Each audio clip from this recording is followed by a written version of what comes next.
मैं परम पूज्य धर्मश्री स्वामी जी से मार्गदर्शन के लिए आग्रह करती हूँ। जो समय मेरे लिए लिखा है वो 5:50 पर पूरा होता है।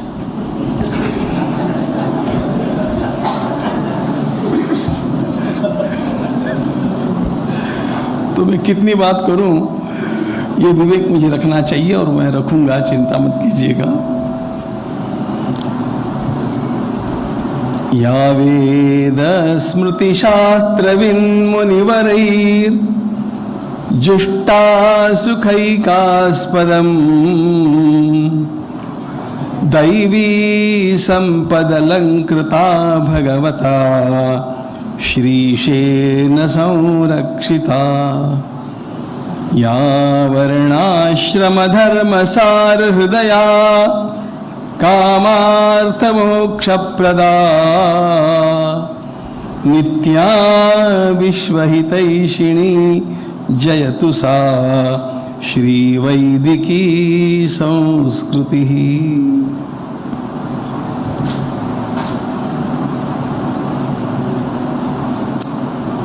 आरंभ करते ही मैं सर्वप्रथम यहाँ के कुलपति महोदय और श्रीमान ओम प्रकाश जी पांडे जी का सधन्यवाद अभिनंदन करता हूँ कि आज आप लोगों से मुझे उन्होंने मिलवाया।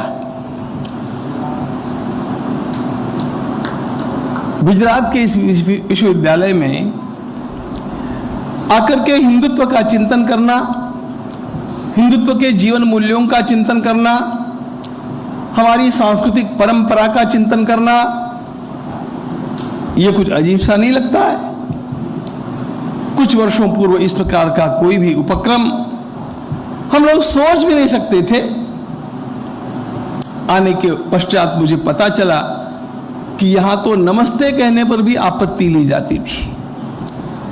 ऐसे परिवेश में आज यह जो परिवर्तन मैं देख रहा हूं, उस परिवर्तन के लिए मैं आप सब लोगों का अभिनंदन करता हूं कि आप अत्यंत श्रेष्ठ कार्य कर रहे हैं।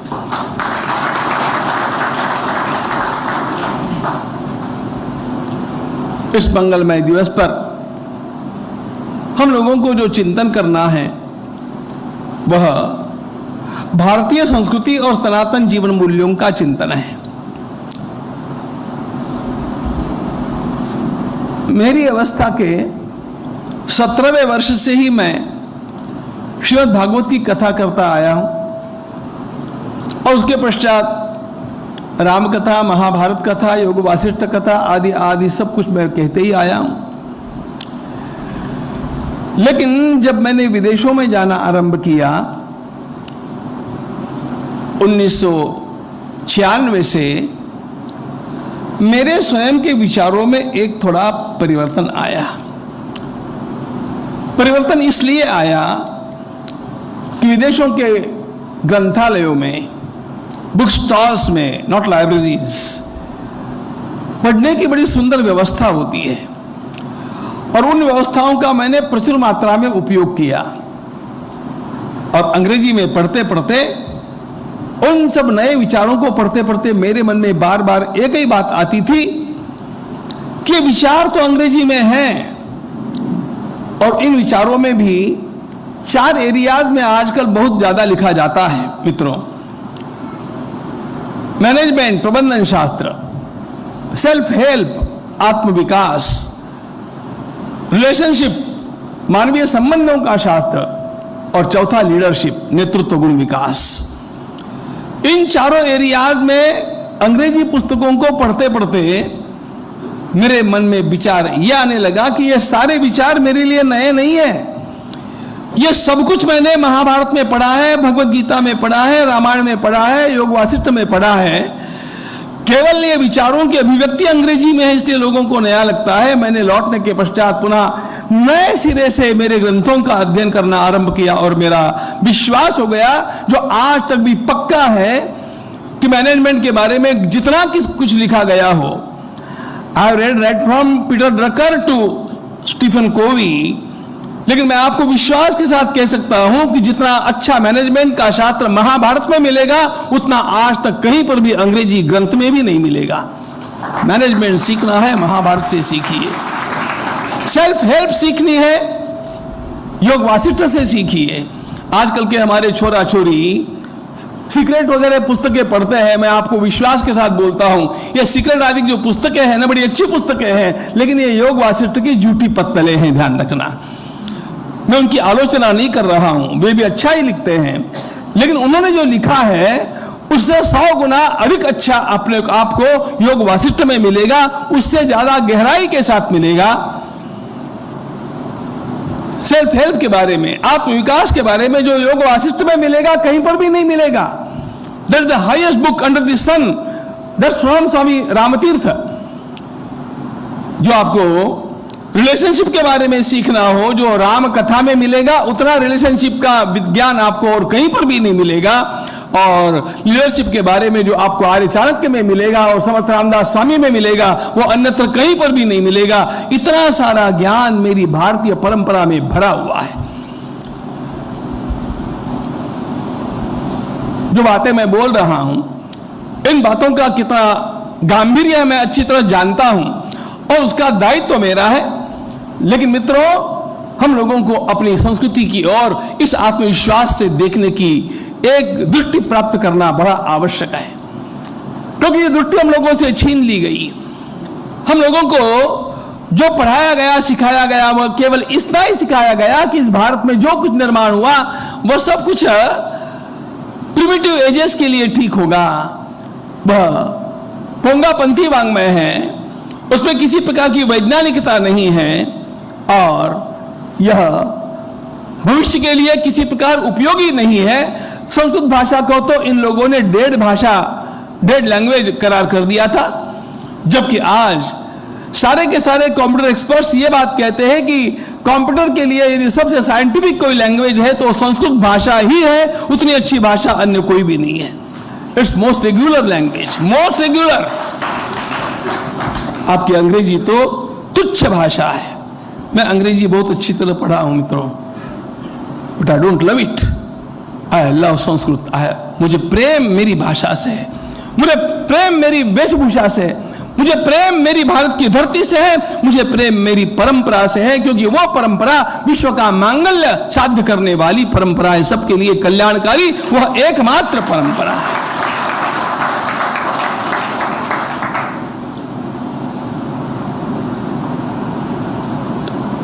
सत्तर वर्षों में हम लोगों को गुमराह किया गया। उसके पहले अंग्रेजों ने किया, वो तो दूसरी बात थी, और वो किया, उसमें एक योजना थी, वो योजना साफ साफ थी। हमारे देश में 1836 में अंग्रेजी शिक्षा लागू हुई।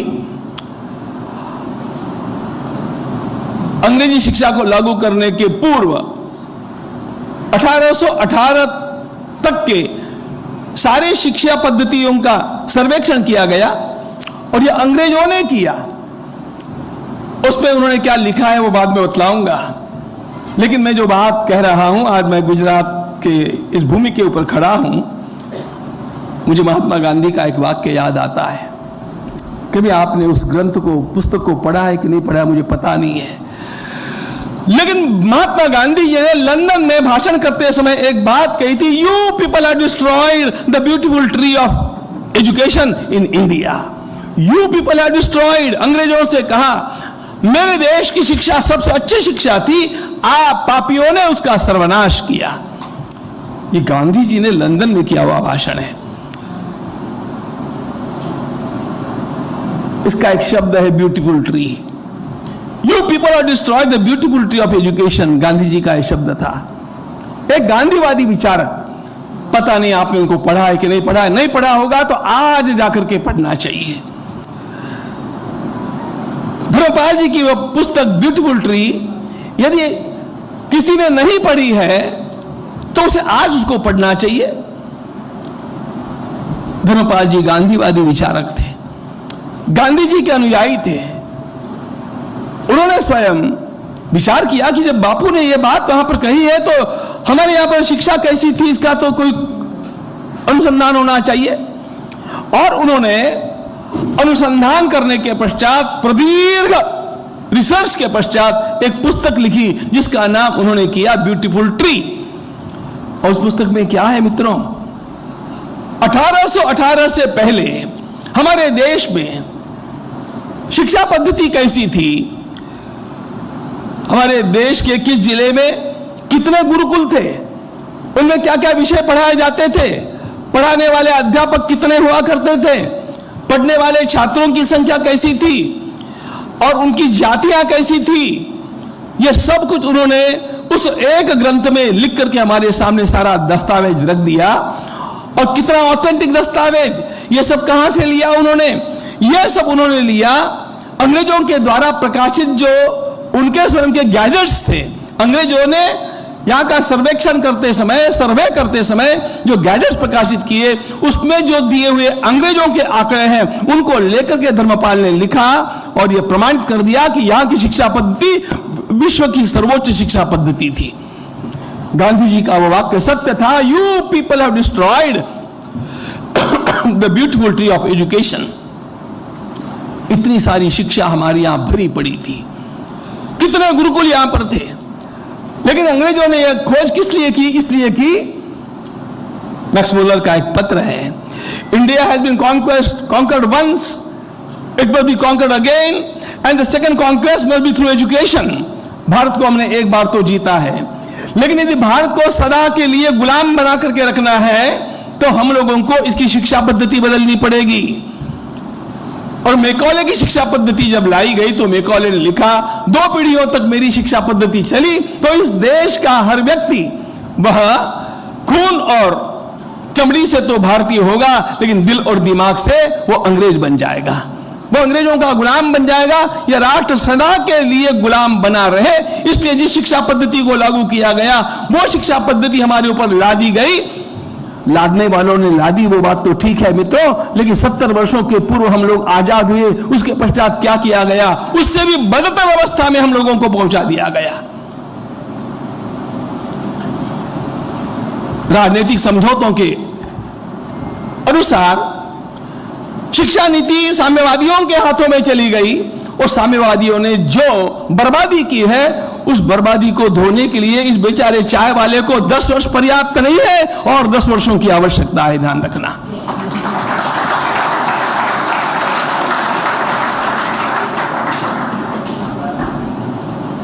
इतना बर्बाद कर दिया गया इस देश को, इस देश की सारी भूमिका को नष्ट कर दिया गया। स्वाभिमान शून्य राष्ट्र खड़ा कैसे हो जाए, यही हम लोगों को दीक्षा दी गई, यही हम लोगों के संस्कार कर दिए गए।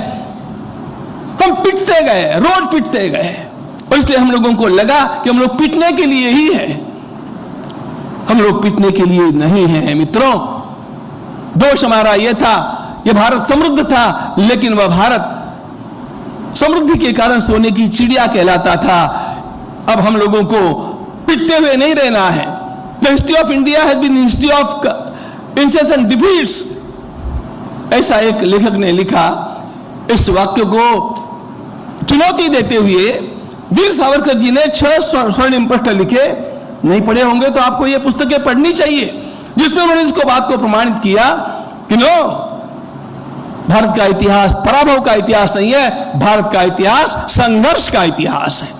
और यह संघर्ष अपने आप विजय की ओर बढ़ता गया हुआ संघर्ष है। और इस संघर्ष की विजय गाथा सबसे वास्तव में पूरी हुई उस दिन जिस दिन अयोध्या में राम जी का मंदिर खड़ा हो गया।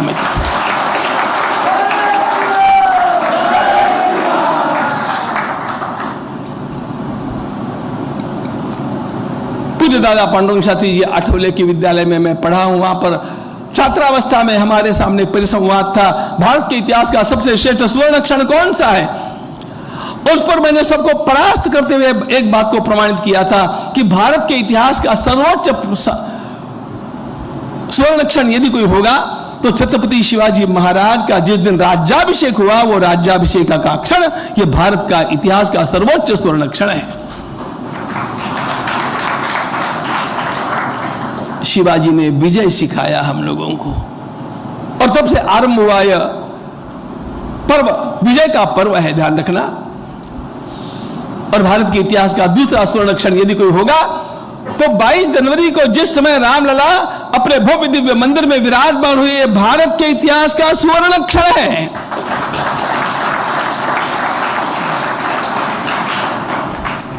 सारे विश्व के इतिहास की ओर देखिएगा, जहां जहां मुगलों का आक्रमण हुआ और 75-80 वर्षों तक मुगलों ने वहां पर शासन किया, सारे के सारे देश बर्बाद हो गए, वहां की संस्कृति समाप्त हो गई, सब कुछ नष्ट कर दिया गया।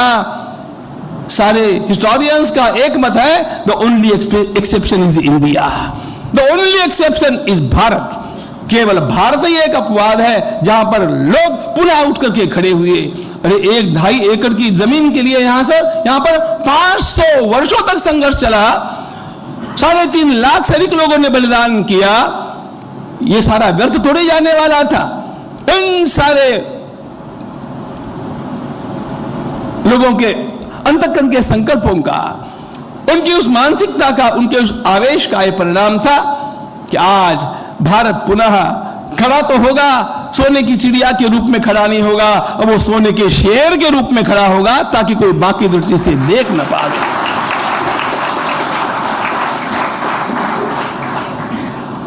और यदि आपको वास्तव में साकार करना है तो इसके लिए सबसे पहले अपनी भारतीयता का गर्व और अनुभव करना चाहिए। और यह आपका धारण किया हुआ भारतीयता का गर्व बेसलेस नहीं है, आधारहीन नहीं है। जितना सुंदर सुंदर विज्ञान, जितना सुंदर मानव कल्याण का साधन भारत के ऋषियों ने दिया है, उतना संसार में कहीं पर भी आपको अन्यत्र नहीं मिलेगा। सारी की सारी संस्कृतियां समाप्त हो गई, लेकिन भारत की संस्कृति आज भी बची रही। ईरान, मिस्र, रोमा सब मिट गए जहां से, अब तक मगर है बाकी नामो निशा हमारा। कुछ बात है कि हस्ती मिटती नहीं हमारी, कुछ बात है कि हस्ती मिटती नहीं हमारी। वो जो कुछ बात है ना, वो कुछ बात हमारी भारतीय संस्कृति, हमारे भारतीय संस्कृति की विद्याएं, ये मूल आधार, अत्यंत विलक्षण आधार है, ध्यान रखना।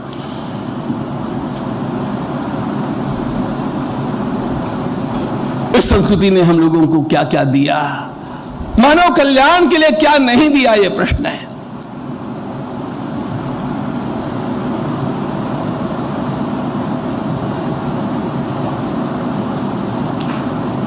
एक बार मैं ऐसे ही वक्तव्य के लिए जा रहा था, इंडियन एथोस इन मैनेजमेंट, ये मेरा टॉपिक था।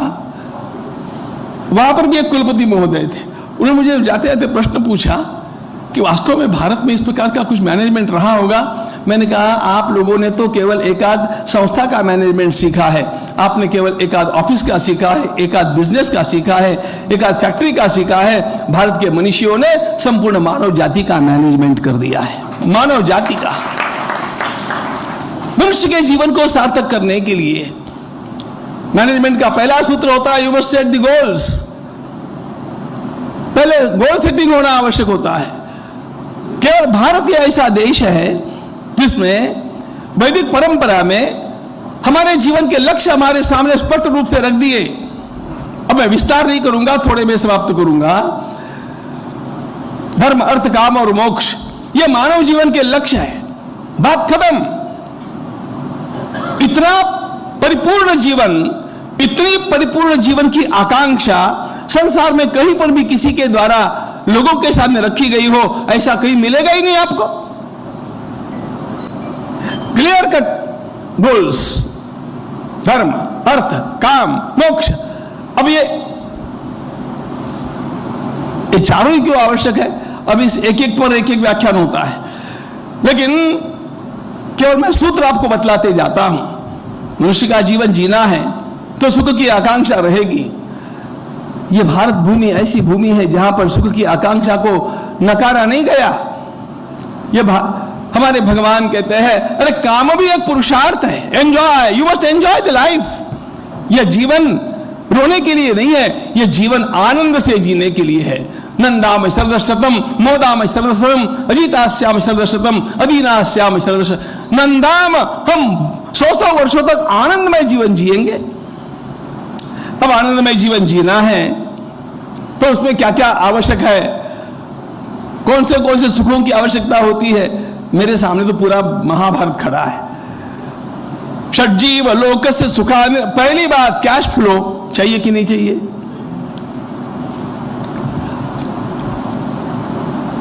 महाभारतकार ने, विदुर जी ने सारे सुखों की वहां पर व्यवस्था बताई।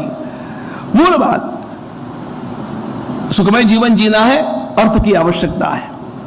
काम एक पुरुषार्थ। भगवान गीता में कहते हैं धर्मा विरुद्धो भूतेषु कामोस्मि भरतर्षभ। इच्छा रखना गलत नहीं है। इच्छाओं के बिना मनुष्य के जीवन में कोई प्रगति नहीं है, विकास नहीं है।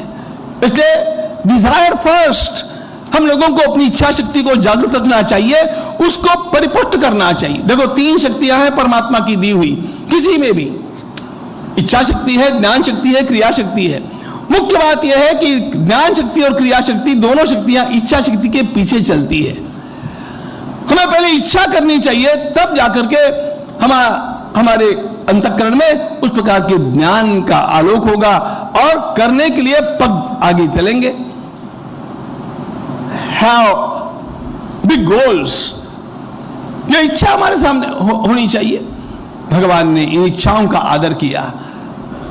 ये सारी कामनाएं भगवान कहते हैं मेरा रूप है।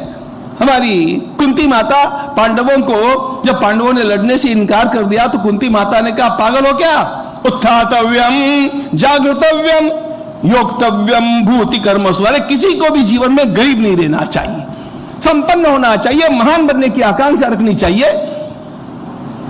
आप इतने बुजदिल हो गए, मेरे पुत्र होकर के आप इस प्रकार से युद्ध से डर रहे हैं।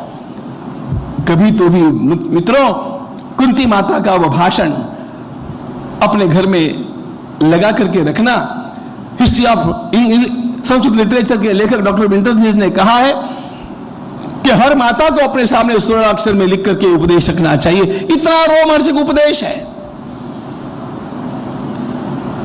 महान बनना है तो कामनाएं होनी चाहिए। कामनाओं को पूर्ण करने के लिए अर्थ की आवश्यकता है। अर्थ और काम, इन दोनों को धर्म के नियंत्रण में रहना चाहिए। अर्थ और काम बुरे नहीं है। अर्थ और काम परिपूर्ण रीति से अच्छे ही है, जब तक वे धर्म की मर्यादा, सामाजिक मर्यादाओं का उल्लंघन नहीं करते हैं। इसलिए मर्यादाओं से इनको सीमित करना चाहिए। और फिर एक ध्यान में यह भी रखना चाहिए कि एक न एक दिन इस संसार को छोड़ करके जाना है। कितना भी एंजॉय करो मत करो, कितने भी महान बनो, कुछ भी बनो, मनुष्य के जीवन का अंत क्या है? मुट्ठी भर राख। That is the final destination. स्मशान ही हमारा फाइनल डेस्टिनेशन है सबका। इसलिए वो दिन आने से पहले हम लोगों को उस दिन भी हम आनंद से कैसे जाएंगे, not just the art of living but also the art of living the world you must learn. Art of living the world, आनंद के साथ जाते आना चाहिए। भगवान आदि शंकराचार्य महाराज के प्राण प्रयाणोत्सव, अरे प्राण के प्रयाण का भी उत्सव होना चाहिए। ऐसा जीवन जीते आना चाहिए, मोक्ष है। 4 पुरुषार्थ है। पूरे समाज को उस प्रकार की व्यवस्था अपने जीवन में करने आना चाहिए। इसके लिए अपने जीवन का टाइम डिवीजन करना चाहिए। तो ब्रह्मचर्याश्रम, गृहस्थाश्रम, वानप्रस्थाश्रम, संन्यासाश्रम, ये जीवन मूल्य है, भारत के मूल आधार है संस्कृति के। सारा समाज उसके लिए योग्य बन जाए और अल्प काल में एक्सपर्टाइज आ जाए, इसके लिए चातुर्वर्ण की व्यवस्था थी। ब्राह्मण, क्षत्रिय, वैश्य और शूद्र। यह केवल कर्म का विभाजन है मित्रों, इसमें उच्च नीच कुछ भी नहीं है। और ये महाभारत में आप देखेंगे तो आपके पूरे जज जाएगा। लेकिन जब आप एक ही कार्य पीढ़ियों तक करते हैं तो उसमें एक्सपर्टाइज अपने आप आता है। मुझे आप बताइए, यहां पर कोई डॉक्टर है? हर डॉक्टर को लगता है कि नहीं कि मेरा बेटा डॉक्टर हो जाए। हर चार्टर अकाउंटेंट को लगता है कि नहीं मेरा बेटा चार्टर अकाउंटेंट हो जाए। परिवार में बड़ों को यह लगता है और छोटों के लिए भी ये बातें विकास के लिए बहुत उपयोगी होती है। विकास में 2 बातें कारण होती है, हेरिडिटी एंड एनवायरमेंट। तो हेरिडिटी से भी आया और बाद में बाल्यकाल में एनवायरमेंट भी वो मिली, तो व्यक्ति जल्दी एक्सपर्ट होता है। आज के छोरे की दुर्दशा यह है बेचारे की, 26 साल का हो गया, पता नहीं आगे तुम क्या करने वाले हो। खोज रहा हूं, जो छू था है, आम था तो तेम, नहीं तो तेम।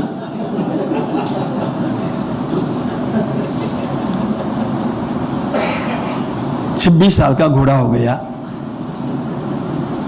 छत्रपति शिवाजी महाराज ने 15वें वर्ष में प्रतिज्ञा की थी, मैं हिंदू साम्राज्य की स्थापना करके रहूंगा।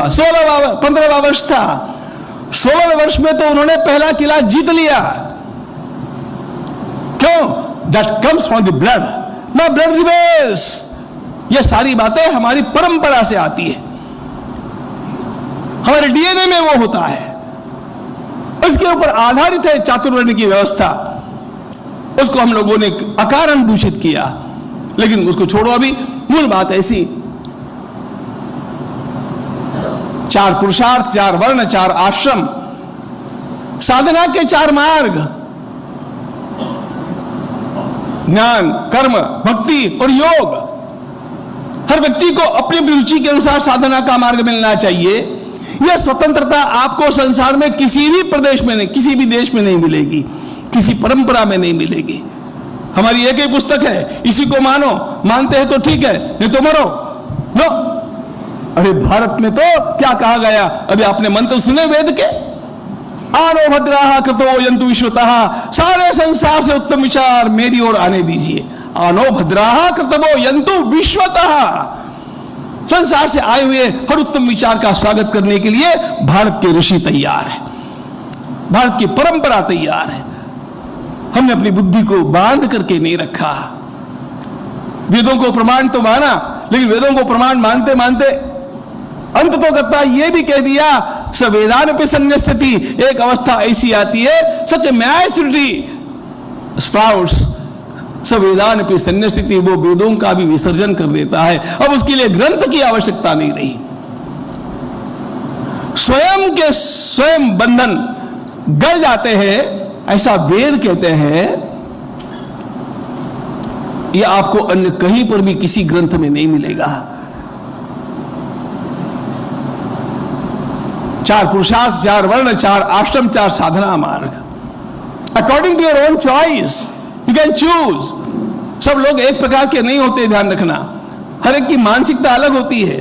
हर एक को अपनी मानसिकता के अनुसार साधन मिलना चाहिए। वो व्यवस्था सनातन धर्म में है, वैदिक परंपरा में है, भारत की भूमि में है। उपास्यानाम अनियमः, कौन किसकी उपासना? अरे एक परब्रह्म, एक तत्व है। GOD, जनरेशन, ऑपरेशन, डिस्ट्रक्शन करने वाली एक शक्ति है, कॉल्ड बाय एनी नेम और बाय नो नेम। ये भारतीय ऋषियों का डिंडिम है। यतो वा इमानि भूतानि जायन्ते ये न जातानि जीवन्ति यत् प्रयत्न विसंविशन्ति तद विजिज्ञासस्व ततो ब्रह्मेति। इसको कौन मान्य करेगा?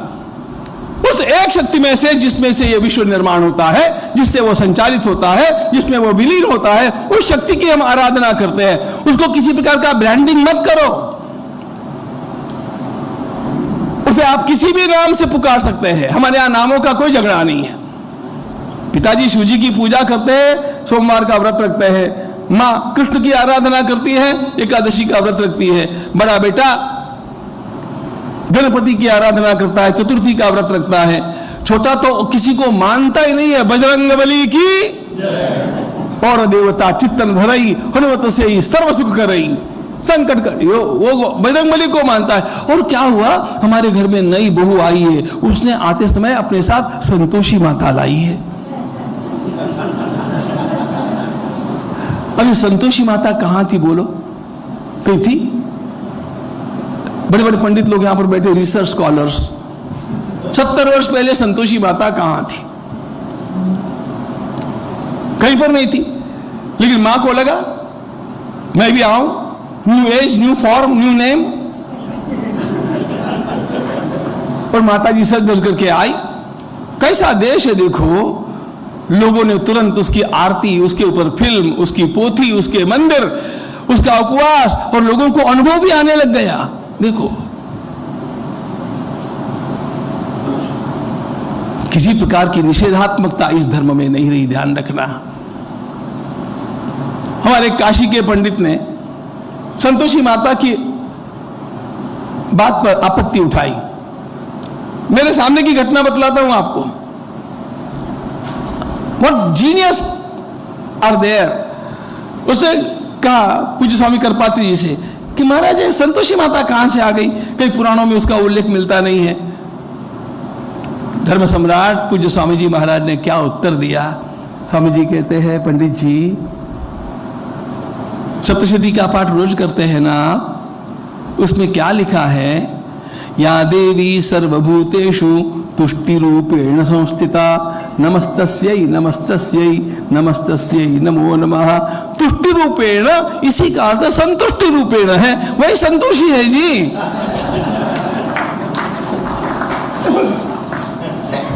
यह है वैदिक जीनियस, ध्यान रखना। We adopt all, we adopt the whole world, the universe, the cosmos. We don't refrain from the plurality, from the diversity. We celebrate diversity. यह केवल आपको भारत में मिलेगा। मैंने 16 बातें आपको बताई। एक बात और है जिसको जीवन मूल्य के रूप में हमारे यह संपूर्ण जीवन हमें जीना है, ध्यान रखना चाहिए। मैं जन्मा हूं, मेरे ऊपर कुछ ऋण है। प्राचीन ग्रंथों में आप लोगों को ऋणत्रय ऐसा शब्द मिलेगा। महाभारतकार ने 4 ऋण कहे हैं: देव ऋण, ऋषि ऋण, पितृ ऋण और मनुष्य ऋण, यानी समाज का ऋण। जिस मंदिर में जाकर के मैंने पूजा की और मेरा आध्यात्मिक विकास किया, वो मंदिर मैंने नहीं बनाया था, किसी ने बनाया, मैंने उसका उपयोग किया। गंगा जी के किसी घाट पर जाकर के मैंने स्नान किया, घाट मैंने नहीं बनाया था, किसी ने बनाया, मैंने उसका उपयोग किया। जिस विद्यालय में, जिस स्कूल में मैं पढ़ा, मैंने नहीं बनाया था, किसी ने बनाया, मैंने उसका उपयोग किया। तो जिसके द्वारा बनाई गई व्यवस्था का मैंने उपयोग किया, उसका ऋण आपके ऊपर है कि नहीं, बोलो? यह समाज का ऋण है। महाभारतकार ने समाज ऋण को चौथा ऋण माना है, उसको भी चुकाना आवश्यक माना है। ये 4 ऋणों की कल्पना, मेरा जीवन, it's not self made life. आज का आदमी कहता है मैं फ्री हूं, सेल्फ मेड हूं। Who is self made? हमारे माता पिता ने हमारा संगोपन किया, जन्म दिया, संगोपन किया, बड़ा बनाया, अध्यापकों ने पढ़ाया, लोगों ने व्यवस्थाएं की, मैं उनका ऋणी हूं और इसलिए मुझे अपने जीवन में इनके ऋण को पहले पूरा करना चाहिए, ऋण को चुकाना चाहिए। और इसलिए जो देश के लिए काम नहीं करता है ना, वो चोर है, ध्यान रखना। भाषा मेरी नहीं है, कृष्ण भगवान की भाषा है।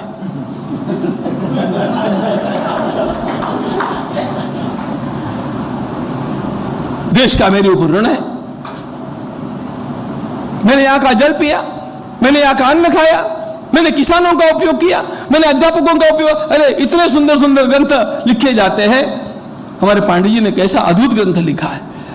उन ग्रंथों का उपयोग करके हम अपना विकास करते हैं। इनका सबका ऋषि ऋण हमारे ऊपर है कि नहीं? इनके लिए हमने क्या किया? मुझे कुछ करना चाहिए, कुछ तो भी मुझे। अब व्यक्तिगत रूप में किसी के लिए करते बैठने की आवश्यकता नहीं है, लेकिन सामाजिक व्यवस्थाओं का उपयोग मैंने किया, मुझे भी अगली पीढ़ी के लिए कुछ समाज की व्यवस्था करनी चाहिए। यह देश के ऋण को चुकाने का अत्यंत बड़ा साधन है। और मित्रों, ये सारी बातें जो बताई गई ना, 4 बातें मैं आपको और बतलाऊंगा बस। इन सारी बातों को मिला करके एक नाम दिया गया है धर्म। धर्म इसलिए चाहे वेद है, पुराण है, महाभारत है, रामायण है, भगवत गीता है, कोई भी ग्रंथ है, हमारे सारे ग्रंथों का सार शब्द है धर्म। हमने इन सब बातों को धर्म के रूप में देखा और धर्म का नाम लेते ही सब लोगों की जरा, जो लोग अंग्रेजी पढ़ करके अपने को अधिक बुद्धिमान मानते हैं, जिनको बर्नार्ड शॉ ने कहा educated fools, and I use the same word without any fear and without any reservation, if they are censoring Vedic culture. ऐसे लोगों को लगता है कि ये धर्म क्या है। ये सारी गलती हम लोगों के द्वारा इसलिए की जाती है कि हमने धर्म का अनुवाद किया रिलीजन। मित्रों, रिलीजन धर्म नहीं है। धर्म और रिलीजन दोनों का अर्थ एक नहीं है। रिलीजन कहते हैं उपासना पद्धति को, पूजा पद्धति को। पूजा पद्धति धर्म का एक अंग है, एक अंश है। इट्स नॉट द होल धर्म। इसलिए धर्म शब्द का अनुवाद क्या होगा? धर्म शब्द का कोई अनुवाद नहीं हो सकता है। पिछले वर्ष एक पुस्तक प्रकाशित की है राजीव मल्होत्रा जी ने, जिसको मेरा फॉरवर्ड है। अब do please read. Sanskrit non translatable, Sanskrit के 336 शब्द उन्होंने खोज करके निकाले, जिसका अनुवाद किसी भाषा में हो ही नहीं सकता है। धर्म का अनुवाद किसी भाषा में नहीं हो सकता, क्योंकि धर्म शब्द के साथ इतने सारे भाव जुड़े हैं जो अद्भुत है, केवल अद्भुत है। रिलीजन तो एक संप्रदाय है, पूजा पद्धति है। धर्म का एक वो छोटा अंग है, महत्वपूर्ण है, लेकिन वो अंग है। It's not the whole.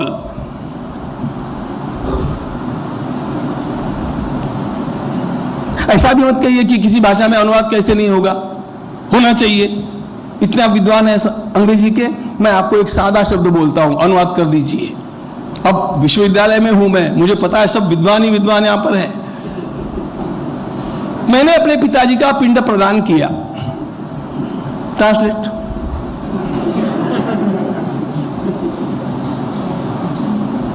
पिंड प्रदान आप समझ गए ना? मृत्यु के पश्चात जो पिंड प्रदान किया जाता है वो आप समझ गए। अब इसका अंग्रेजी में अनुवाद करो, उसको क्या राइस बॉल बोलेंगे? पिंड कहते ही मेरे मन में कृतज्ञता की भावनाएं जगती है। मुझे मेरे पूज्य पिता का स्मरण होता है। राइस बॉल कहने से वो नहीं होता है। इसलिए संस्कृति के साथ अनेक भाव एक एक शब्द में चिपके हुए होते हैं, उनको समझना पड़ता है। धर्म की भी यह बात है। इसलिए अच्छा, ये बातें हम जानते भी हैं, अनकॉन्शियसली वी नो देम। कैसे? मैं आपको प्रयोग करके बताऊंगा। पुत्र धर्म शब्द आपने सुना है। पुत्र धर्म का अनुवाद करो, रिलीजन ऑफ दी सन, ऐसा होता है। पितृ धर्म, रिलीजन ऑफ दी फादर, ऐसा होता है? नहीं। हम समझते कर्तव्य, वहां पर धर्म शब्द का अर्थ हो गया कर्तव्य, ड्यूटी, ऐसा हो गया। तो ये उपासना पद्धति है, मेरा कर्तव्य है, आदि कादिक बहुत सारी बातें धर्म में छिपी हुई है। अब उतना मुझे आपके सामने विस्तार करने का समय नहीं है, लेकिन ध्यान एक बात का रखना, धर्म क्या है इसको ठीक से समझो, और बाकी धर्मों के साथ धर्म की तुलना मत करो। बाकी धर्मों के संस्थापक हैं। सनातन धर्म का कौन संस्थापक है? बोलो। सभी धर्मों का कोई न कोई एक निश्चित दिनांक है, उस दिन स्थापना हुई, अमुक ने की। मुझे एक ने पूछा सनातन धर्म का संस्थापक कौन है? मैंने उससे कहा भैया विज्ञान का संस्थापक कौन है? विज्ञान का। उसका विज्ञान को संस्थापक? नहीं, बोलो ना। उसमें केमिस्ट्री भी आ गई, फिजिक्स भी आ गया, मैथमेटिक्स भी आ गया। कौन? उसका विज्ञान का कोई संस्थापक थोड़ा ही होता है। अलग अलग लोगों ने, अलग अलग वैज्ञानिकों ने जो जो खोजे की, दे मे बी इन्वेंशंस और डिस्कवरीज व्हाटएवर, लेकिन उन सभी का एकत्रित नाम है विज्ञान। मैंने कहा उसी प्रकार हमारे परमार्थ में खोज करने वाले सर्वाधिष्ट योगी ऋषि मुनियों ने सिद्ध समाधि अवस्था में जिन सूत्रों का स्वयं दर्शन किया और हम लोगों को दिया, उन ऋषियों के द्वारा किए गए सारे के सारे रिसर्च का एकत्रित रूप है धर्म। उसका कोई एक संस्थापक नहीं है।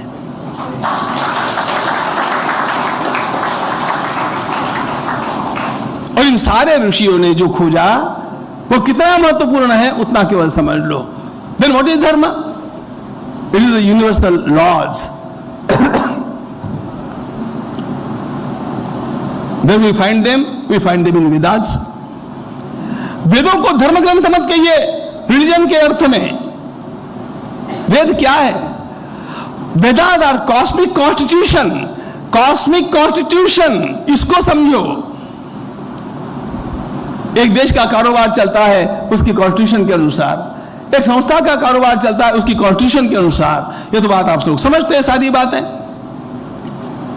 इतने बड़े विश्व का कारोबार बिना किसी नियमावली के चलता है, बिना किसी प्रिंसिपल के चलता है।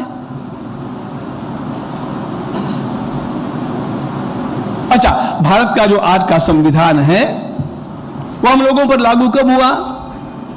26 जनवरी 1950 के दिन में लागू हुआ। उसके पहले कौन सा संविधान था? और कुछ था, और कुछ था।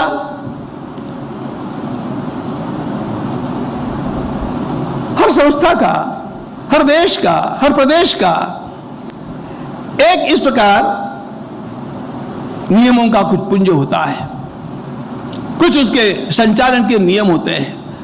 इतने बड़े विश्व के संचालन के डॉक्टर आइंस्टाइन ने कहा, I can't imagine of the unlimited intelligence. इतना संपूर्ण विश्व इतना स्मूथली चल रहा है, मैं उस परम शक्ति का ध्यान करता हूं। I do believe. कोई तो भी अत्यंत, अरे जिसको उसने इंटेलिजेंस कहा उसी को हमारे ऋषियों ने चित्त कहा। चित्त का अर्थ वही है ना, मूल बात। ये सारे सूत्र, ये सारे नियम जो हमें हमारे संपूर्ण जीवन के, आज के नहीं, पिछले भी अगले भी सारे व्यवहारों को ध्यान में रखते हुए आगे बढ़ाते हैं, उन नियमों का नाम है धर्म। भारत का संविधान जन्म से मृत्यु पर्यंत एक के द्वारा किए गए अपराध अथवा अच्छे कर्मों का विचार करता है।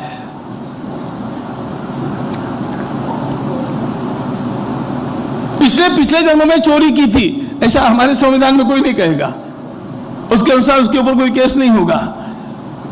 लेकिन हम जो आते हैं एकाएक जन्म लेकर के नहीं आते हैं, हम कहीं से आए हैं। यह चेतना, अब उस पुनर्जन्म को सिद्ध करने के लिए भी एक अलग ही व्याख्यान की आवश्यकता है। लेकिन वो चेतना जो अनेक प्रकार के जन्म धारण करती हुई आई, उसके द्वारा किए गए सारे कर्म, अब उन सारे कर्मों का लेखा जोखा किसके पास होगा और उन कर्मों का परिणाम उसको मिलेगा, कहां मिलेगा, यह सब सोचना पड़ता है।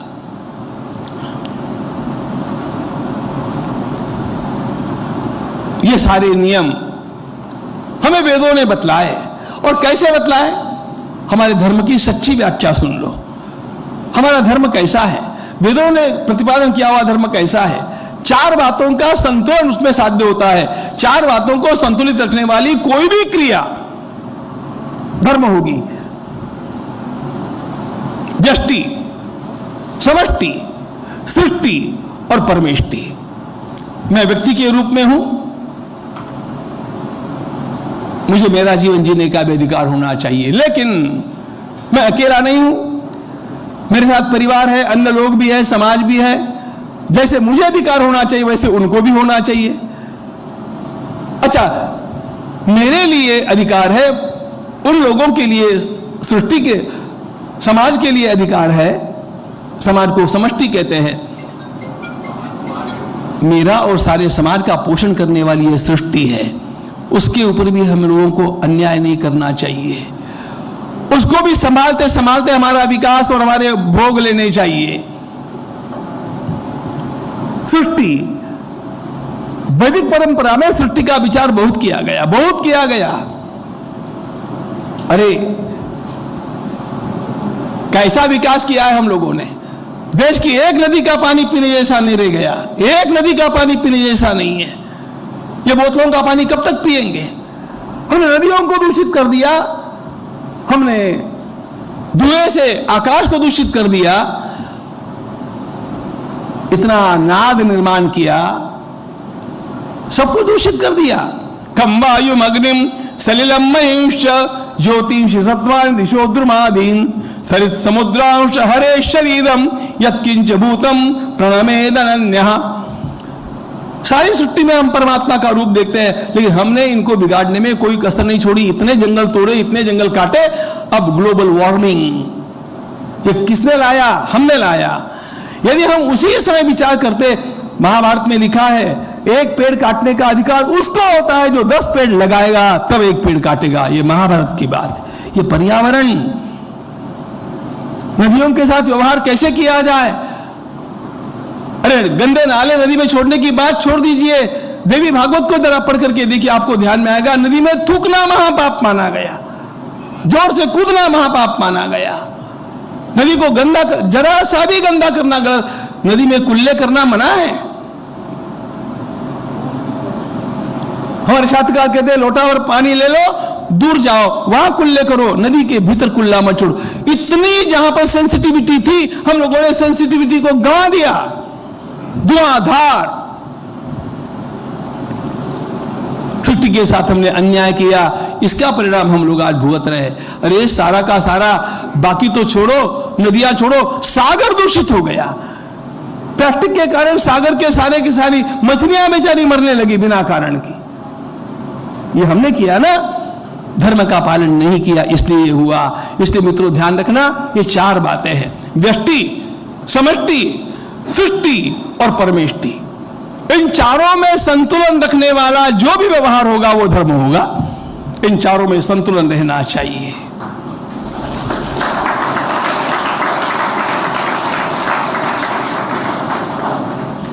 इसके लिए कोई हिंदू, मुस्लिम, सिख, ईसाई की आवश्यकता नहीं, सबके लिए है ये। इसलिए धर्म शब्द सबके लिए है,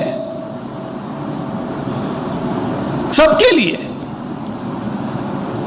प्राचीन ग्रंथों में धर्म को कोई विशेषण लगाया हुआ मिलता नहीं है। द्वितिक्षमा दमोस्तेयम शौचम इंद्रिय निग्रह वीर विद्या सत्यम अक्रोधम दशकम धर्म लक्षणम। धर्म का लक्षण बतलाया, अमुक धर्म का नहीं बतलाया, क्योंकि धर्म सबके लिए। विज्ञान अमेरिका के लिए अलग होता है, भारत के लिए अलग होता है क्या?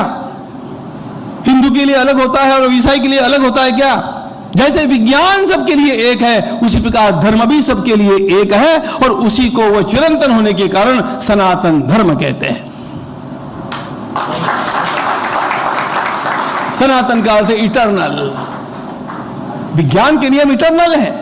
ग्रेविटेशन अभी न्यूटन के समय आया नहीं, पहले भी था, आगे भी रहेगा, कहीं भी जाएगा तो भी है।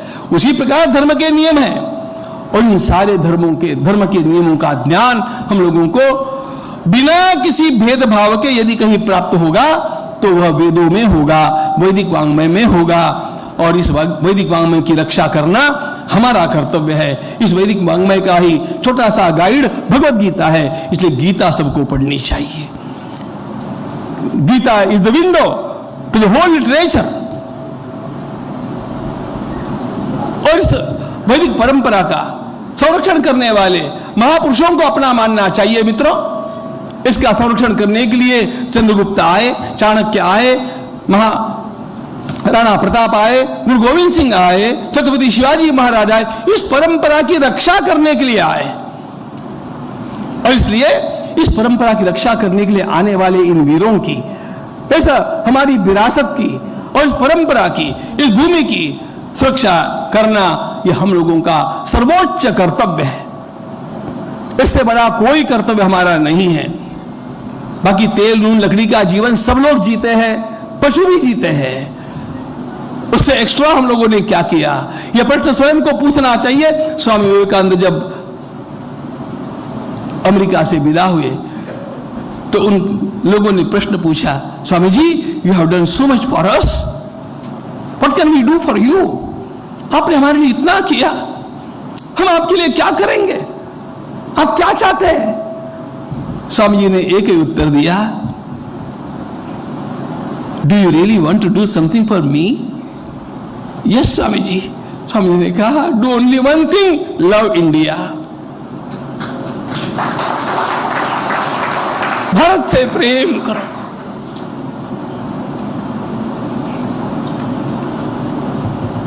देश से है प्रेम तो हर पल ये कहना चाहिए।